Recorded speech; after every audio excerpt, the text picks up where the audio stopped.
Primetime news this evening. Widespread outrage after former senior cop pepper sprayed in a traffic stop. Opposition and government clash in the upper house over disabled access to government facilities.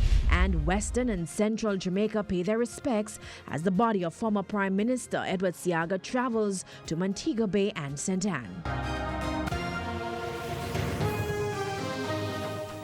Good evening and welcome to Primetime News on air and online at onespotmedia.com. I'm Archibald Gordon. And I'm Janella Precious. Also this evening, the top business stories of the day, and Milton Walker has our preview.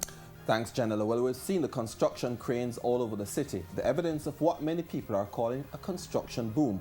But what impact is it having on the lives of Jamaicans and the economy? We'll tell you later in the financial week. And today was football. Yeah. Lovely football. Nice. Cricket, lovely cricket. But we're working with that. Jordan Fort, what's happening? Yeah, it's a beautiful game, and the FIFA Women's World Cup in France kicked off today. And of course, we have Karen Madden in France, who's going to be giving us all the updates on what's happening with the Reggae Girls who actually play on Sunday. I'll tell you more about that in the Primetime Sports Friday. Exciting stuff. There's also sports commentary, E-Prime, and weather in this newscast. But before the break, the feedback question. This evening we're asking, what are your thoughts on the pepper spraying incident involving the former senior police officer? You can share comments online, facebook.com/Television Jamaica, and tweet us at Television Jam. Please stay with us. Primetime News Friday returns right after this break.